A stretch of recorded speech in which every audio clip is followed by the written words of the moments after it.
Assalamualaikum warahmatullahi wabarakatuh.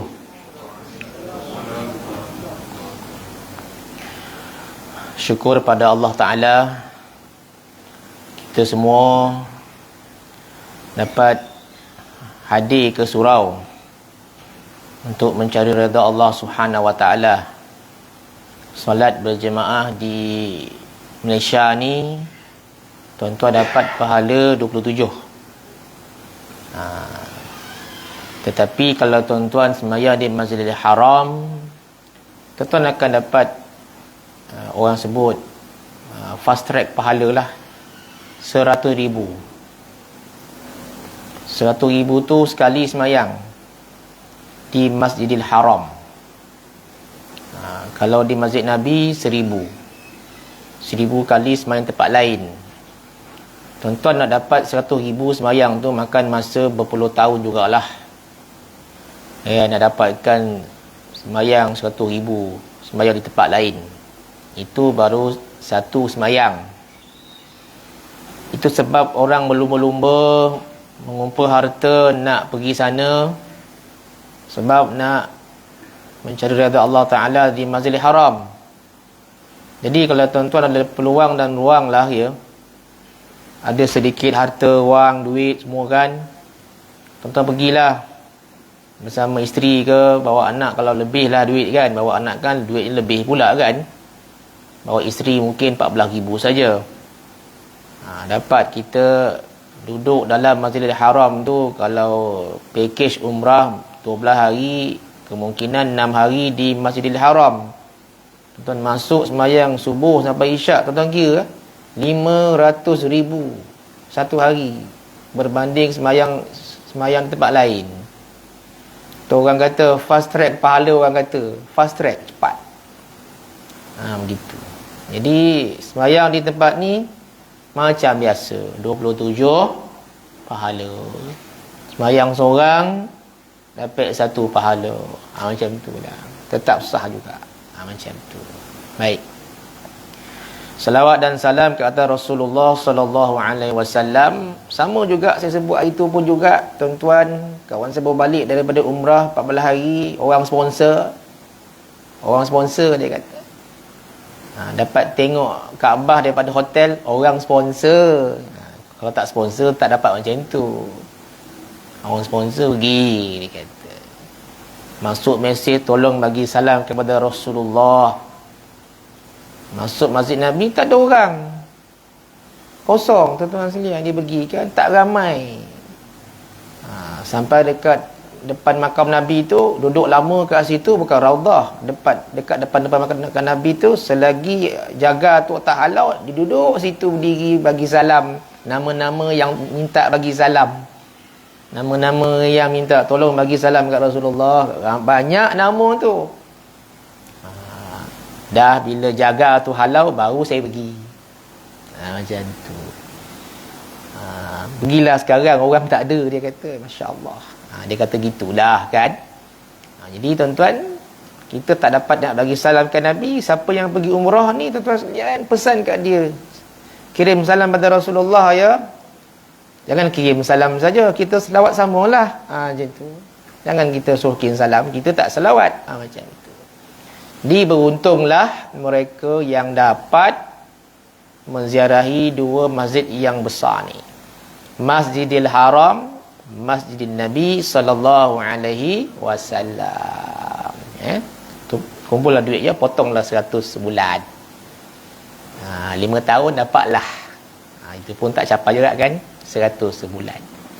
Tapi bocor je macam mana kan nak tu. Hadis ke-19 tu tadi mukadimah je. Besok cuti Hari Malaysia, tuan-tuan sekalian. Ramai yang balik kampung. Surau mana hantar mesej, ustaz malam ni surau kita kan, jangan datanglah ustaz. Surau mana lah ni? Surau lain, dia tersalah.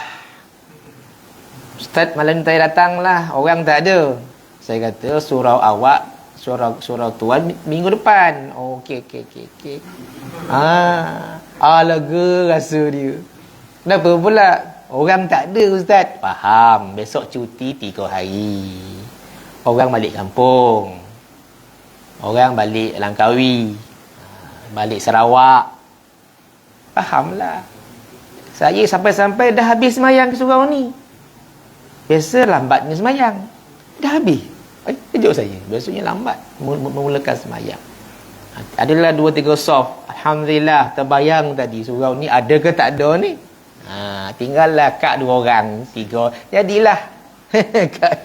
Alhamdulillah. Baik. Jadi malam ni tuan-tuan tajuk yang senang sekali. Tajuk yang tuan-tuan kalau dengar pun bosan. Tuan-tuan dah dengar benda ni. Para alim ulama pun dah cakap. Tuan-tuan pun dah tengok YouTube banyak kali. Mungkin di bawah hadis menyebarkan salam. Alah, bosan lah. Kan kadang-kadang orang bosan lah. Betul macam tu lah. Tak apalah, saya ikut dia punya prosedur dia, ikut hadis yang saya baca satu demi satu. Jadi malam ni sampai ke hadis ke-19. Di bawah tajuk menyebarkan salam. Baik, an Abi Hurairah radhiyallahu anhu qala Rasulullah sallallahu alaihi wasallam walladhi nafsi biyadihi la tadkhulul jannah hatta tu'minu. Ni jelas kata Nabi. Wala tu'minu hatta tahabbu. Awala adullukum ala syai'in idza fa'altumuhu tahabbtum afshus salam bainakum. Rawahu Muslim. Daripada Abu Hurairah radhiyallahu anhu berkata, Rasulullah sallallahu alaihi wasallam bersabda, ni Nabi yang sebut ni, gitu. Demi Tuhan yang diriku di bawah kekuasaannya. Bila tuan-tuan tengok Nabi sebut demi Tuhan yang diriku di bawah kekuasaannya, kalaulah kita boleh beriman dengan hadis ni, kita akan jadi orang yang baik atas muka bumi. Sesungguhnya Allah Ta'ala yang telah berkuasa atas muka bumi ni, dia boleh buat apa sahaja dekat dunia ni. Kan? Itu sebabnya kita tak boleh sombong, membangga diri, takabur, hebat daripada orang lain. Sebab kita rasa kita ni tak ada Tuhan. Sebenarnya Tuhan kita berkuasa. Ini Nabi sebut. Kamu tidak akan masuk ke dalam syurga sehingga kamu beriman. Ni jelas. Nak masuk syurga kena beriman kepada Allah. Beriman kepada rukun-rukun iman. Beriman dengan 5 rukun Islam. Baru jadi masuk syurga. Sebab ada orang tak nak masuk syurga, nak masuk neraka. Kan? Ada manusia dekat dunia ni, ada juga saya baca kan. Kalau tak masuk syurga pun, masuk neraka pun okey juga. Sebab keluar balik.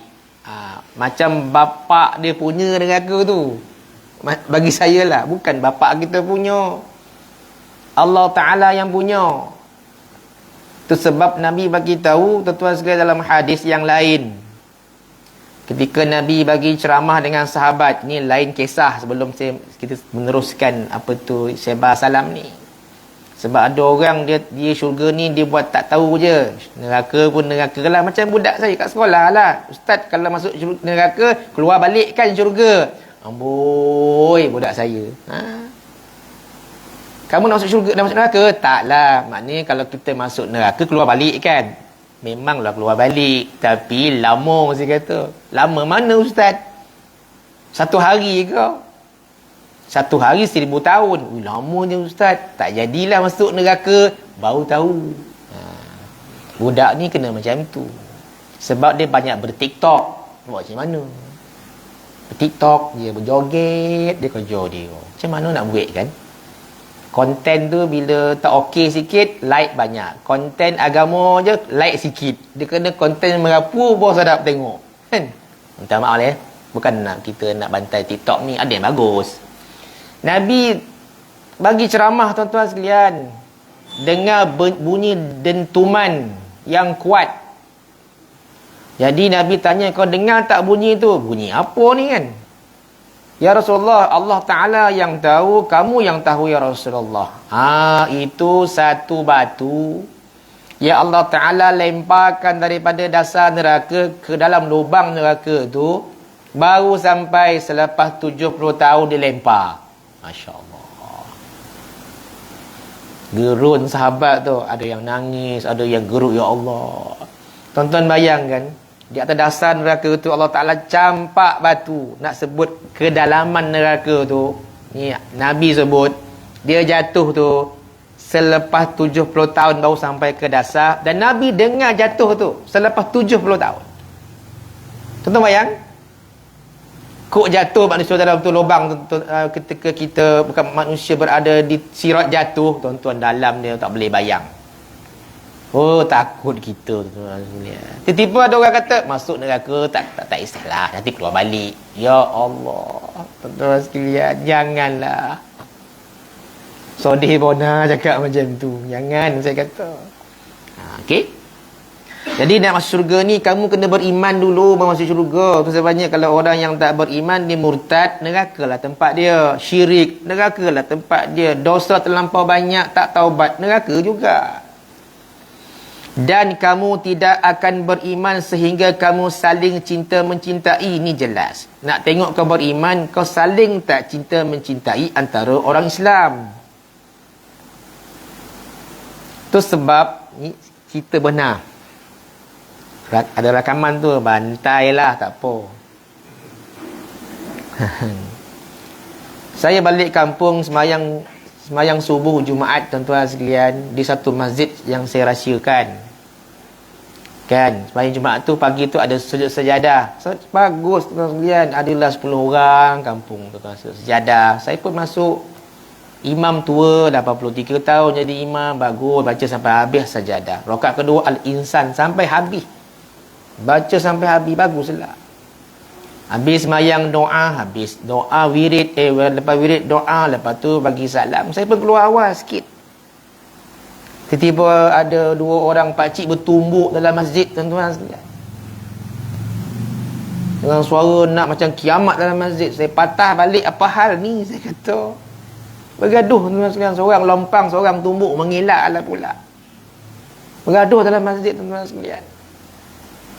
Dalam masjid bergaduh, keluar kat beranda pun tak puati, gaduh lagi. Saya dah cuak dah tengok orang tua gaduh, tuan-tuan sekalian. Jarang saya jumpa orang tua bergaduh ni, dalam filem ada. Saya kata, pakcik dah lah pakcik, tak elok macam ni, saya kata. Nah, ni saya nak khabar sikit kat ustaz orang ni. Dah, saya tak nak dengar, saya kata. Orang tu marah orang ni marah orang ni. Saya jadi tengah-tengah. Kan aku pula aku tumbuk sekarang. Kita orang muda. Kita tak layak nak nasihat orang tua yang makan garam daripada saya. Dah lah pakcik, tak payah cakap banyak ada. Dalam masjid tu dah gaduh kan. Tak guna orang ni. Kau pun tak guna kak. Ya Allah. Isu kocik saja gaduh. Apa isu tuan-tuan sekalian? Kontut dalam masjid je.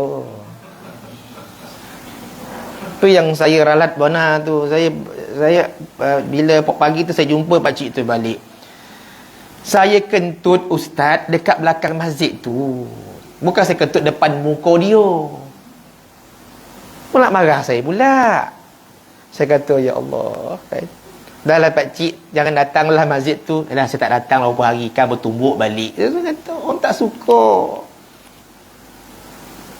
Bukan dia koncing macam zaman Nabi. Zaman Nabi, sahabat Badui koncing pun Nabi tak marah. Betul tak? Ini kentut je, bukan kentut depan muka jemaah. Pergi ke belakang masjid tu, kentut. Datang balik. Tak boleh. Korang ajar. Korang ajar.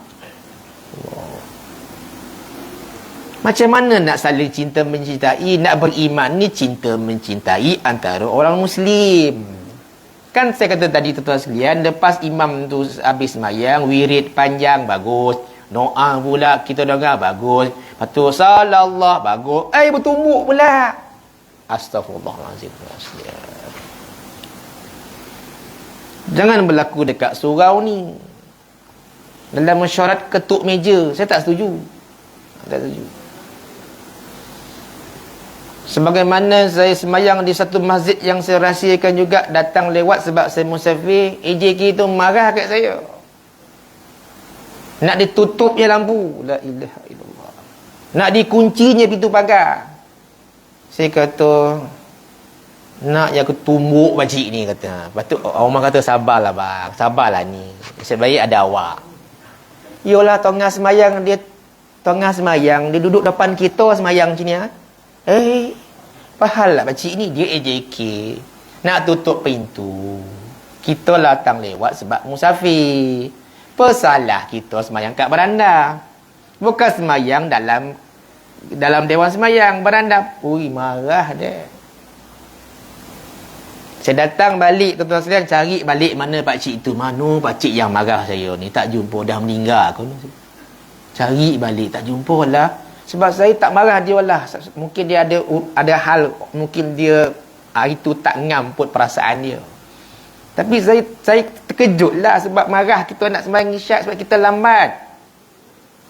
Kalau kita mencintai orang Islam, kita biar saja bagi tahu. Nanti tutup lampu ya, pintu tiang rapat saja. Kan cun. Panjang nak cerita ni esok hari Nasya. Pergi pula masjid lain yang saya rahsiakan. Saya sembahyang ba'd datang isyak. Siap tu ada tangan kat Swiss dah sini ah. Saya nampak dia nampak kita. Ya Allah, ya Tuhan. Punya marah. Saya kata, ya Allah, ya Tuhan, ampunkan dosa pakcik tu, dosa aku juga. Macam mana ni? Saya bagi salah je, pop padam tu. La ilah, golap. Saya pun balik sebab sebelah kubur. Saya tak berani. Sebab sejarah masjid tu, sebab jin banyak keluar. Bunyi. Saya kata, dahsyatnya lah AJK sampai tahap begitu. Memanglah nak dia nak kojor dia tutup lampu. Pesan kat kita. Kan, nanti tutup lampu ya. Yelah, kesenang. Kata nak beriman tapi tak sayang kat orang Islam. Nak marah kojor. Walaupun pegang jawatan besar tu. Siap Bilal imam. Imam Muzamu, jangan marah orang. Mam, malam ni boleh tak bawa tahlil? Kan, kau lah bawa. Mak, marah. Tak pernah datang surau nak buat tahlil. Ayat tu tuan-tuan sekalian. Boleh sampai meninggal dunia ayat tu tau. Ni Nabi kata ni betul. Saya relatekan dengan yang berlaku dalam semasa. Tuan-tuan banyak sembahyang tapi tak mencintai dengan orang Islam, dengan jemaah surau kita benci. Ada orang tu kita berlagu angin tak nak duduk dengan dia makan. Ada orang ni belah. Macam mana ni? Tak ngam. Ada pula ni abang datang surau, belahlah pergi surau Al-Fatih lah. Pahal kau datang sini ni, aku benci dengan jemaah situ. Tiba-tiba pergi Al-Fatih, ada suara yang dia benci juga. Pok pergi adun pelangi semuanya. La ilaha illallah. Hati ada masalah. Tak sampai bagi salam lagi ni. Baru nak cerita tu ya. Hendaklah kamu aku tunjukkan satu perkara. Jikalau kamu dapat melaksanakannya, sudah pasti kamu akan menjadi orang yang saling cinta mencintai sesama kamu. Sebarkanlah salam di antara kamu. Ini Nabi sebut ni. Bila kita boleh bagi salam pada orang, orang jawab, kita dah ada satu benda yang bagus, saling cinta mencintai. Bila tak ada kita bagi salam, ataupun kita bagi salam dia tak nak jawab, ada problem. Assalamualaikum, tak jawab dia. Uish. Macam ni dia punya muka, kan? Uish. Takut kita. Nabi kata cinta mencintai, cara dia apa? Sebarkan salam di antara kamu. Kita baca keterangan. Memberi salam sesama Muslim adalah di antara syiar Islam yang terbesar. Terbesar tuan sekalian. Bagi salam. Tu sebab jenis salam ni pernah saya bagi tuan-tuan sekalian. Ada 3 jenis salam yang Nabi sebut dalam hadis. Nabi sebut bagi option pilihan nak bagi salam macam mana. Pertama, yang nak dapatkan 10 pahala, cara bagi salamnya pendek saja. Assalamualaikum. Dapat 10 pahala. Settle. Masuk dalam kantung pahala kita akaun dekat akhirat. Kita ada akaun sekarang ni. Nombor dia kita tak ingat. Ada akaun. Masuk. Tak nak ambil salam yang pertama yang 10 pahala, yang lebih sikit Nabi kata ada salam yang Allah Ta'ala bagi 20 ganjaran pahala. Panjang sikit bagi salam. Assalamualaikum warahmatullahi. Itu nombor 2. Dapat 20 pahala. Nak panjang lagi, nak dapat pahala 30 pahala. Maknanya dia ada masa nak bagi salam panjang sikit. Assalamualaikum warahmatullahi wabarakatuh. Panjang sikit. 30. Yang 30 ni jarang orang buat. Sebab tak kena tempat. Kan? Naik motor. Assalamualaikum warahmatullahi wabarakatuh. Tak kena tempat. Nampak? Tak kena tempat. Nampak? Okey. Tengah jalan dekat pejabat jumpa berselisih kan. Assalamualaikum warahmatullahi wabarakatuh. Dah tak ada dah. Tak kena tempat. Itu sebabnya tempat yang betul tengok berdasarkan tempat yang sesuai. Assalamualaikum. Waalaikumsalam. 10. Ngam. Tempat yang sesuai bila orang tengah berucap. Tengah bagi kuliah. Kan. Seorang ayah jumpa anak-anak dan bini di meja makan. Duduk semua, ayah nak cakap sikit. Assalamualaikum warahmatullahi wabarakatuh. Anak pun golak. Macam nak bagi ucapan bosan. Anak golak. Anak tu golak. Kiki. Bagi salam pendek lah. Dia tak tahu bagi salam panjang tu dapat 30 pahala. Yang jawab kena jawab yang sama. Dapat 30 pahala. Waalaikumsalam warahmatullahi wabarakatuh. Jawab yang sama. Assalamualaikum. Waalaikumsalam. Yes, tepat. Sama. Jumpa dekat tengah jalan, naik kereta tengah mancing dekat RNR kan.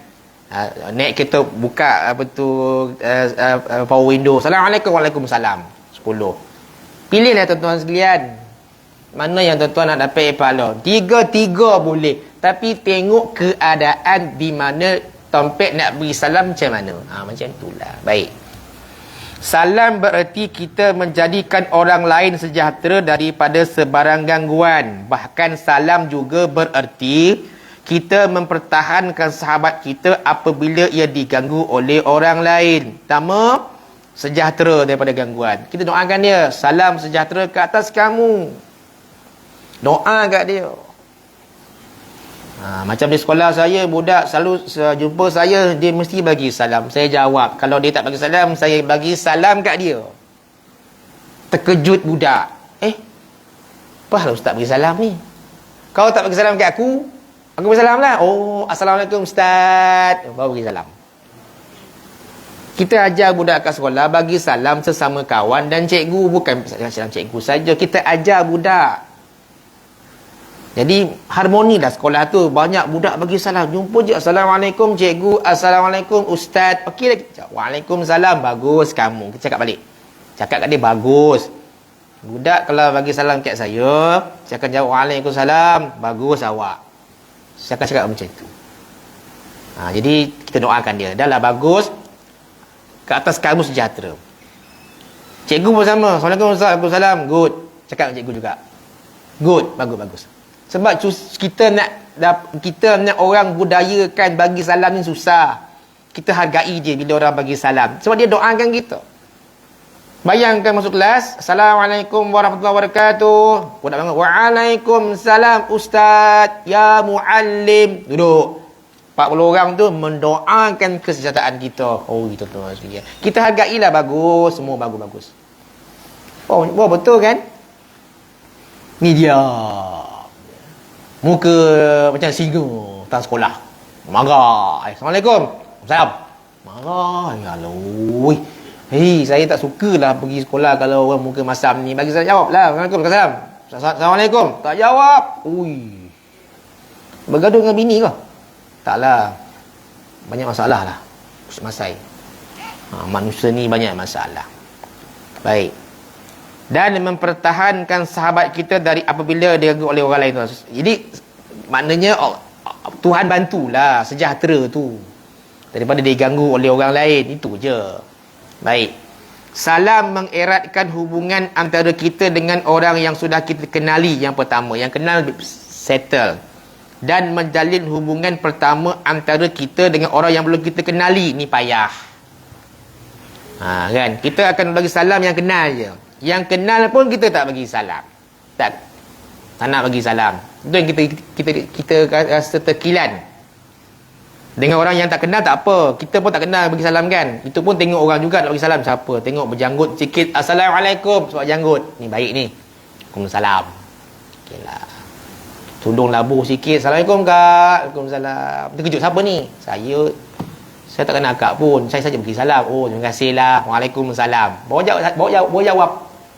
Terkejut kita bagi salam. Saya bukan jenis bagi salam pun. Tengok orang juga. Tapi kalau orang tu bagi salam, saya jawab lah. Dekat Emporium, dekat Pasar Raya kadang. Assalamualaikum. Waalaikumsalam. Kita pun sama. Siapa ni kan? Kita pun sama. Siapa? Dah hati siapa ni? Oh, tak apalah. Mana dia bagi salam, di mana tuntutan dia bagi salam, sunnah Nabi SAW. Ini Cino bagi salam kat saya tu yang saya jam sangat ni. Sedih lah. Cino motor kat Ampang tu. Dah pakai skirt. Assalamualaikum tuan haji. Waalaikumsalam. Motor dah siap ni, pergi ambil. Mana dia nyegran? Sabarlah haji, insya-Allah siaplah. Cino. Dah lah pakai skirt pendek, putih lah dia punya peha tu. Pakai skirt pendek. Kita orang Islam haji kena sabarlah. Istighfar banyak dia kata. Cino. Ya Allah, terkejut saya. Saya beli motor kedai tu. Dia punya tukang tolong itu Amoy. Dia pula ajar kita. InsyaAllah siap sekarang. Oi, insyaAllah. Bila dia nak salam saya, dia tak boleh salam ni. Awak bukan bini saya. Oh, tak boleh ke? Minta maaf lah. Dia nak salam kita. Kan?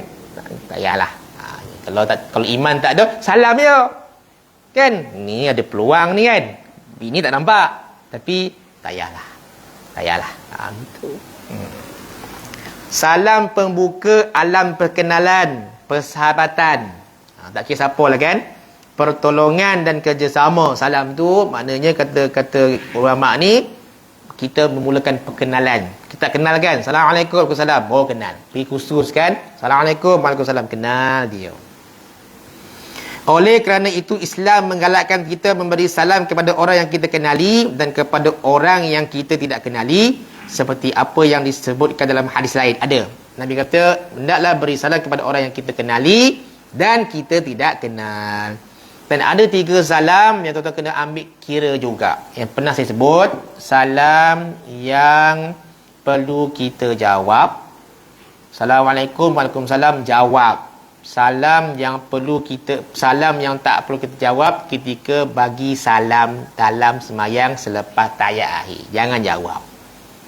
Kan? Assalamualaikum warahmatullahi. Kau pahal? Waalaikumsalam. Jawab. Kan? Jenis nak jawab ni yang susah ni. Menjawab. Tak apalah.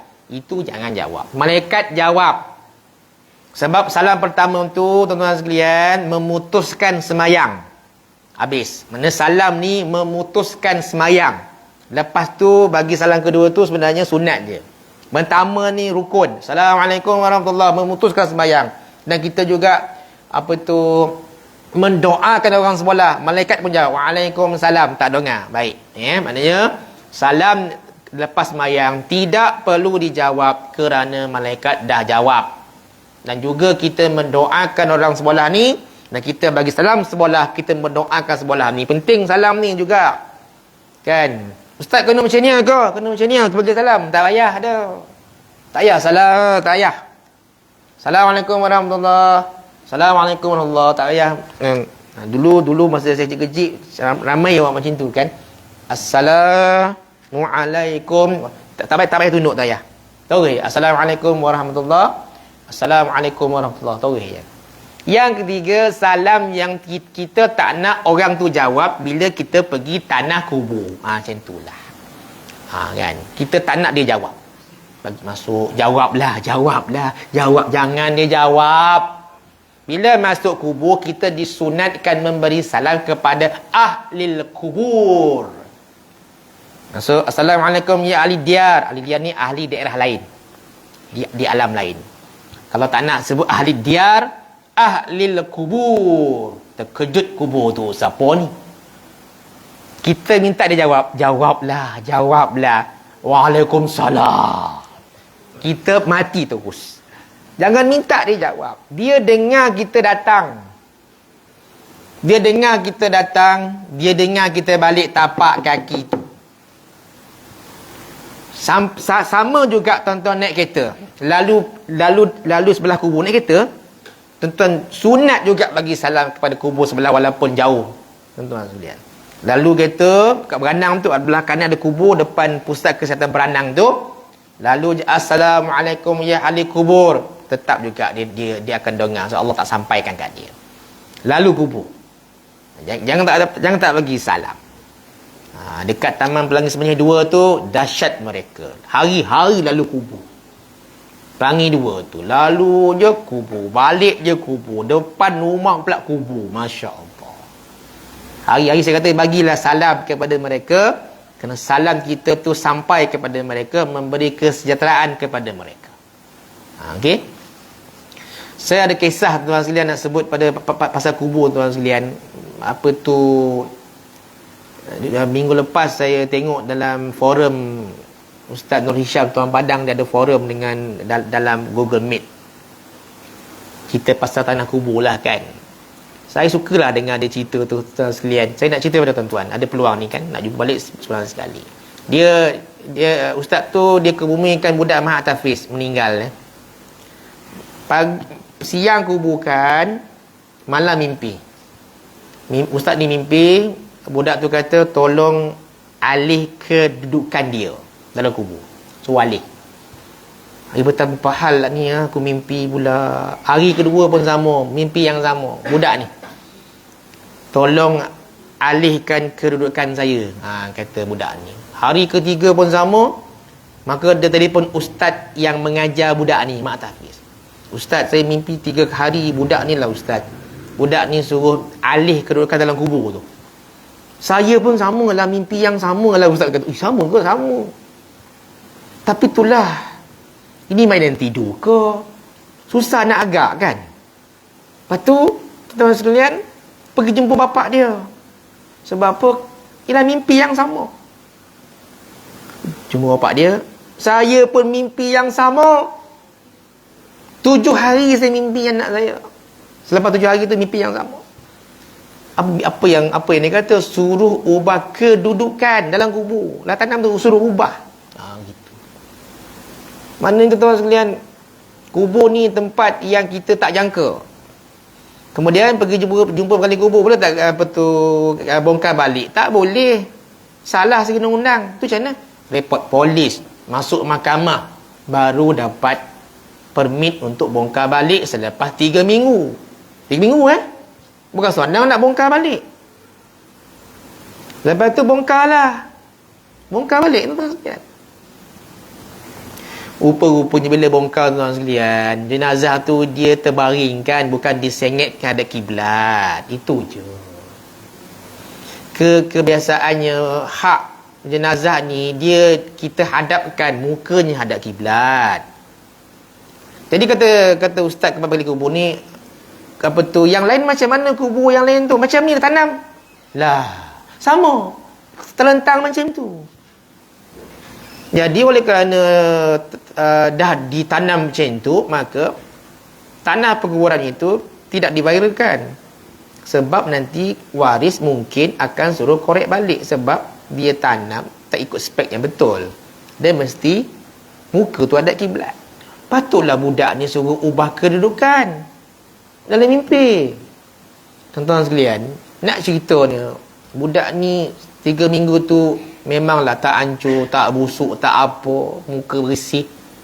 Memanglah tuan-tuan sekalian, selain amalan-amalan lain, sebenarnya budak ni sebenarnya dia menjaga Quran. Kalau tuan-tuan jaga Quran elok-elok baca, pagi petang siang malam ke, pagi baca, malam baca ke, tak tinggal Quran, macam itulah jadinya kita besok. Sebagaimana seorang ibu yang meninggal dah lama ditanam di satu negeri. Kemudian negeri tu nak buat satu projek, maka kubur tu perlu dibongkar, dipindah tempat lain. Anak-anak pun bongkar balik. Selepas berbelas tahun, tengok bongkar, mak dia muka yang sama. ustaz repot tak apa, tak ada tengok. Masya Allah, hebatnya kuasa Tuhan. Mak kau buat apa? Dia ajar mengaji tanpa bayaran. Lagi dahsyat. Ajar ngaji, tak nak ambil duit. Kalau saya ambil, saya. Orang bagi kan? Ustaz, nah RM10. Tak apalah, RM10 masuklah paket kan? Dan ustaz tak boleh kurang lagi kalau RM5.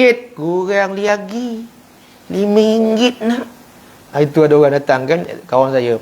RM30 minta kurang. Macam mana ustaz? Apa ustaz punya pandangan? Kuranglah. Itulah ustaz, RM30 dia murah lah ustaz. Saya letak. Nak kurang lagi macam mana? Kuranglah. Kurang. Sebab dia hantar anak tu ramai. Pening kawan saya yang buat Quran tu, Masya Allah. Cuma tak apa ustaz kata kurang-kurang. Kuranglah. Yang senang kalau sekalian apa nak kurang-kurangkan apa tu amount tu. Jadi tuan-tuan sekalian, kita banyakkan baca Quran, selingan saya lah, supaya dalam kubur besok kita selamat. Selain daripada itu, salam adalah lambang mahabbah. Mahabbah ni kasih sayang yang mendalam dan sebagai bukti atas ketulusan hati kita terhadap sahabat. Kan? Dengan sahabat kita, Assalamualaikum. Allah kasih sayang tuan sekalian. Dekat pejabat kan, tuan-tuan bagi salam. Kita jarang, kita tak nak di pejabat kita, tak ada yang bagi salam. Kita sedih lah. Kilang kita orang Islam bagi salam dekat kawan kilang, apa salahnya dengan Bangladesh tu, Indonesia, Assalamualaikum, baik, Waalaikumsalam, tak apa bagi salam. Ada seorang tuan-tuan saya bagi salam, dia tak jawab, Assalamualaikum. Nak apa? Jawablah. Nama saya Assalamualaikum. Nama dia Assalamualaikum apa? La ilaha illallah. Assalamualaikum. Nak apa? Nama dia Assalamualaikum di Indon. Terkejut saya lah. Patutlah dia tak jawab. Nama dia Assalamualaikum. Nama dia. Ya ilaha illallah. Siapa bagi nama kau ni? Ayah saya bagilah. Ya Allah, nama Assalamualaikum. Anak kau? Waalaikumsalam. Nasib baik tak bagi nama Waalaikumsalam. Masya Allah sekalian. Di mana hal ini merupakan syarat kepada kebenaran iman seseorang kepada Allah. Dan iman itu syarat untuk seseorang yang mahu masuk ke dalam syurga. Jadi tuan-tuan masuk rumah, bagi salam kat orang rumah. Kasih saya lebih. Assalamualaikum leha. Suka dia. Kita bagi salam kat dia. Tiba-tiba dia tak jawab. Itu susah tu. Isteri bagi salam kat suami. Kita jarang suami isteri bagi salam kan? Jarang tuan sekalian. Jarang. Semenjak kahwin tuan-tuan bagi salam kat bini berapa kali agak-agak. Cuba kira. Dengan orang lain beria bagi salam. Bini tak. Tu salah bagi salam masuk. Assalamualaikum leha. Buat apa tu? Masak bang. Okey. Waalaikumsalam. Okey lah. Nak keluar rumah nak pergi kerja kat Assalamualaikum. Waalaikumsalam. Salam cium tangan balik. Cuba tuan-tuan kira. Tuan-tuan bagi salam dekat bini, suami. Berapa kali. Tak banyak ustaz. Taklah. Tak dibudayakan. Memang kita tak budayakan bagi salam antara suami isteri. Cuba test malam sekarang. Balik akak-akan. Assalamualaikum bang. Apa hal? Nak jalan ke? Bagi salam bang. Tak boleh ke? Itulah tak pernah kau bagi salam malam ni. Lah, abang jawab lah. Waalaikumsalam. Rasa lain macam lah. Tuan-tuan sekalian lain kan? Sebab tidak dibiasakan. Macam ada seorang ustaz tu, dia pindah ke satu pejabat lain. Di pejabat dia selalu bagi salam. Dia cerita dalam kuliah dia. Dia pergi pejabat baru, dia bagi salam. Orang terpinga-pinga. Assalamualaikum. Terkejut. Dia nak shake hand. Sebab tempat tu tidak dibudayakan bagi salam dan salam. Saya punya susah lah dia kata. Saya pergi tempat tu kan. Walaupun tempat tu tempat bagian agama dia kata. Saya bawa salam tu dia kata. Semua terkejut dia kata. Sebab tempat lama saya memang macam tu. Sampai ke pejabat agama, saya bagi salam dan saya salam. Pindah ke pejabat agama lain, dia cerita. Saya bagi salam, rupanya tak ada benda tu dibudayakan. Tu yang terkejut. Assalamualaikum, tak jawab. So tak jawab ni ya. Sebab first time dengar orang bagi salam agak maka semua senyap. Salam. Salam tak pernah orang buat salam ni. Masuk tu kerja je. Allah Tuhan sekalian. Jangan macam itulah. Benda kecil kan, tapi boleh penyebab Nabi kata masuk ke syurga. Sikit ya. Sebab dah nak azan ni. Jadi memberi salam dan menjawab salam adalah prasyarat masuk ke dalam syurga, yang merupakan impian setiap orang yang beriman. Tapi kena faham apa yang disebut oleh ulama ni. Jangan bagi salam tak semayang. Assalamualaikum, salam. Oh, syurga kita. Senang semayang tak? Ai. Assalamualaikum. Oh, syurga kita. Waalaikumsalam. Oh, syurga kita ni. Semayang subuh tak? Jangan. Tonton bayangkan kita yang semayang subuh jemaah kan, nak bagi salam pun borek, apatah lagi orang yang langsung tak buat apa-apa nak bagi salam. Susah tuan sekalian. Bagi salam ya. Itulah benda ni kena amal tuan sekalian. Kadang-kadang kita ni dongang tengah nak amal susah lah ustaz, nak bagi salam kat bini payah, nak bagi salam kat anak lagi payah. Sebab dalam WhatsApp pun kita bagi salam, ada yang bagi salam penuh, Assalamualaikum. Ada yang bagi salam ada yang bagi salam asemek, ada juga. Asemek lah. Wasemek. Kan?